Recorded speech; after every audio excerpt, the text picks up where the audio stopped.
What's going on, everyone? Welcome back to the video from the Demon Overlord. Today we're going to do another miniatures review. This one is going to be from the Wiz Kids and Wizards of the Coast, Icons of the Realm, Spell Effect, Wild Shape, and Polymorph set.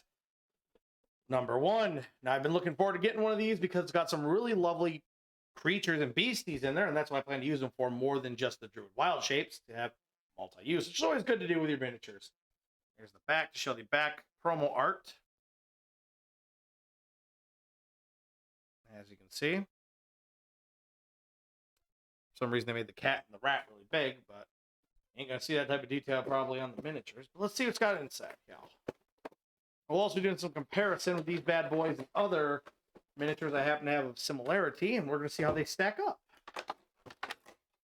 So let's get to it, shall we? The first miniature we happen to pull out of the box is going to be the Giant Octopus.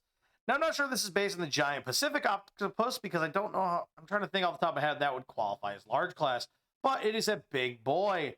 And as you can see, it is a big, beefy mini. And I do like how they actually did do texturing on the headpiece. My one gripe I would probably have about this miniature is that big seam right there at the base of the head, or the mantle. It's a pretty big, noticeable, large seam. I do like the eye detail. That looks really extravagantly nice. The tentacle and colors are nice and vibrant, since they went for a more vibrant look with those nice suckers and everything like that. I like the little horns they put on the top. Now, let's compare this to a miniature of medium class or a humanoid, and we'll also compare it to the unpainted miniatures octopus that I happen to paint myself, shall we? So here we have this little dwarf standing in for the humanoid class size comparison, and as you can see, this giant octopus is very big. It would be a danger for any character of the medium size to go grappling against this big boy. Now, compared to the unpainted miniature, mine has a little bit of a duller paint job, but that was because mine was supposed to be more of a blended color, so he wasn't standing out. I think the one octopus they did was more of a flashy color of the attack style, like, hey, I'm going to attack you, I'm going to take you down. Mine is more of the details of a one that's kind of like, okay, I'm starting to feel around. I'm staying stealthy, though. I'm staying hidden. I do wish I knew how they got that bright eye color, because mine's more of the metallic color, but it's not as bright. But I do like these two, the octopus. They work fine together, or as a, like I said, stealth mode, then attack mode. So, pretty cool. It's nice to even have mode change possibility with this. So that's pretty interesting.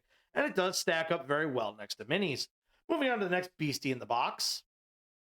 Here we have the giant toad. Now, I know they say giant toad, but I swear this is more of a giant frog. I mean, the back part looks a little toad-like, but it's just such a green and flat head that you get with most frogs. But, this is multi-useful. You could always just say it's a giant frog. I love the tongue coming out with its lash to grab its prey and pull it in. Any adventurer would definitely be terrified and be concerned. Now, I do love the scaling going on the belly there as well as the back. It does have a nice scaling effect going on because amphibians do have scales. They kind of are a little more leathery and they're a little more together. But this thing has nice, very pronounced detail, which I do got to give WizKids. It's very well painted. I'm not seeing any mistakes or anything I would be concerned with, but it's definitely going to be an eye catcher. Very nice. Let's compare him to some other big amphibians, shall we? Here we have him standing with that same dwarf from before, just for a good comparison. And here he is next to the other giant toad. This giant toad on the right here comes from the Pathfinder set that was most recent, at the time of shooting this video at least. And as you can see, he does stack up pretty well next to the giant toad from this set. Now, like I said, though, you can see the difference. Toads have more of a chunkier head, while frogs have more of the slightly elongated skull. So I think it would be better to use this for a giant frog, but multi-versatile, gets things done. And I think he still stacks up well. Let's compare him to some smaller amphibians. I want to see how he looks next to those bad boys. Here he is next to some smaller amphibians, which are the Reaper Bones giant frogs, and the giant frogs themselves from WizKids, which is such as the one from Kingsmaker, that is from Pathfinder over there on the right, and the left one there being from King's Thunder. He looks a lot more comparable to that King's Thunder frog. So it'd be nice to think that maybe this is just a giant frog that's turned into a Goliath frog. Then we also have him compared to the Wardling's Mud Puppy, another WizKids product. And as you can see, he still stacks up very well and has a nice amount of detail. The Reaper Bones color choices don't matter because I painted those myself, so it's hard to compete with me when I get painting. Anyway, a very nice miniature. Moving on. Next up, we have the giant boar. As you can see, this guy has a lot of good details going for him. He's got some well-defined ears, some good tusk design, some good splayed toes. Usually a lot of people like to kind of put the toes a little closer together, but I like how they're more splayed in his design. Little fluffy, or the little tail, the little puff at the end. The fur detail looks okay. It could be a little bit better. I've seen more coarser looking fur, but you know, it looks more clumpy. But hey, that's the design of the boar. Maybe this is more of an eastern variant or a western variant, northern or southern variant. Who knows? But it looks pretty cool. I do like his dynamic stance pose with the eyes getting ready, his mouth agape saying, "Come and fight me. Come at me, bro. Come at me." And it's like very cool. Of course, Demon Overlord would just roast you with a fireball and turn you into a nice giant pork chop. Very nice. So I do have to give WizKids very nice looking boar. And it's very nice considering we need more giant boars that are more available, I suppose. Here he is compared to two other giant boars, one from Reaper Bones there on the right that I got done painting, and then the one on the left there's actually from Pathfinder from Dungeons Deep. All three of these boars are really nice and could work together or possibly be their own separate boar leaders of different tribes, almost like humanoids where they could have their own different groups of pigs. I forget what the plural term for pigs is off the top of my head, but very nice and very unique. He does stand really well with the others and looks pretty good. I do like how his legs are a little stronger, a little longer, and he stands up a little higher than the other boars like to. They're a little more squat style. So really cool, really nice. And I think this boar hits the mark really well. Moving on to our next beastie, shall we? Next up here, we're going to go with one of the tiny creatures, and it is the cat. Here we have next to a Tressum and a Reaper Bones cat that I painted up, and they're pretty similar. This cat is a lot beefier than your standard cat, and on top of that, this cat has a little bit more detail in his fur. Now, of course, my Reaper Bones cat was made to be simple because it's just a cat you're going to see running around the streets. The Tressum, sadly enough, does not stack up well to it, considering it's a flying cat. You'd think it'd be a little bit bigger. But they would both work for great familiars. Even my Reaper Bones cat, they'd all be good familiars, and they look good for the cat. So, you know, it's very interesting. He has this big, fluffy cat for the new one, and maybe it's a change of direction. They're trying to make him a little bit beefier so you can see him better from where you're sitting and looking at the board. Very nice, though. I do like this cat. It has a lot of great quality to it. Very nice, WizKids. Very nice. It came out good. Next up, we have the rat. And I put this guy on the board next to two other rodents miniatures I happen to have that are not swarms. We have the Death Touch token of the rat from Magic the Gathering's token set. And then we have the giant rat to its left there, that big, bulking rat boy. Now, I do think this rat has a little bit more of a unique head sculpt, making him look a little bit more realistic. The one on the left, of course, being a giant rat, has a different tone. He's got a lot bigger, thicker parts and thicker body proportions. Well, the rat to the right, though, even though on a medium base, because that's what they did for their token boys, it does scale way better to that one than the one on the left. But it is still multi-use, so you could still use it as a giant rat. So really nice. And WizKids, it's always good to get more of these small critters. You never know when they have a unique place to fill on that board. Really nice. Now we're going to get to some other big boys. Next up, we go to the giant shark. Think Jaws, but mini. Really nice. I do like the effect of the flying stand on him, or his swimming stand in this case. Doesn't really mess up his shape. It looks like he's just going for an open mod, ready to bite and grab a hold. Don't know if it's a predatory, like I'm going to destroy this thing, or maybe an investigative bite. Kind of covers both. Now, there is only one thing about this miniature that I kind of get frustrated with, and you can see it right there in the mouth. There's some little bit of paint from those teeth that's going back on the gums, and I don't think it's not the cleanest paint job on the mouth. When you do this good on the rest of the body, you got to get some more mouth detail work there going, guys. Come on, WizKids. You got to give us something better than that. Maybe mine's just the one that's messed up, but I'm probably going to have to go in and fix it. Plus, I'm not a fan of just giving him a giant red shaded mouth. Sharks, as you know, only really the gum line has a reddish pink texture to it, or color to it, while the rest of the mouth has more of the white grayish texture, which that's just because of shark design. So I really wish WizKids had taken a little more realistic into the shark's paint job, but it is not something too bad. I can fix that, but it does irk me. It just irks me personally. So, I mean, don't let that be a turnoff for you not to want the giant shark. It's definitely useful because you need some giant shark minis. We don't have a lot of giant animals of some sorts out there. And it's good to have them because they can be a nice companion to a group of goblins or to a group of, say, Sahawagans attacking a party to make things more deadly and interesting. So, moving on to the comparison phase is what I meant to say. I was about to change it, but we're going to compare him to some other water baddies and see how he stacks up. Here we have our giant shark next to some other miniatures. Now we have him next to these small shark fins that came with the unpainted sharks there you see in his left and back, which that one is more of a unique special magical shark or a unique shark, like a hunter shark maybe. And then the one behind him is just like your standard gray and white style shark. And then we have him compared to the Pathfinder Sea Cat. I actually don't have any of the Pathfinder sharks, so I couldn't compare him to any of those, but he's not that much bigger. I think he's just in the huge size category. Could you use this for a great white shark? I suppose. The nose on him is not as pointed as the unpainted back there, but it could work for that. Will it work for a Megalodon? I don't think so, but it could if you really need it to fill in for it. I don't know if Megalodon would be huge or gargantuan. That would come down to what D&D establishes that. But for a good giant shark, he's definitely going to be a good stand-in and a good representation. Now, on a side note, I do notice the fins are almost the same size as his fin, which is good. That means you could actually still use those tiny fins to represent a giant shark. But you could put a few of them out and therefore have your party confused going, which shark is the giant shark and which are just standard sharks? Or are they all giant sharks? Nobody knows. So it gives that nice bit of unique confusion. Very cool. And very lovely that it happens to fit there. What a great coincidence. Let's put a miniature on there and compare him to humanoids, shall we? There he is standing next to a lovely humanoid female. And as you can see, he would scarf her down with a single bite. Even the large sharks could swallow her down. Probably not in a single go, but they could make it a good effort of just choking her down. And as you can see, it's a big shark. Maybe you could probably use it as a young Megalodon, maybe, if it's not a full Megalodon.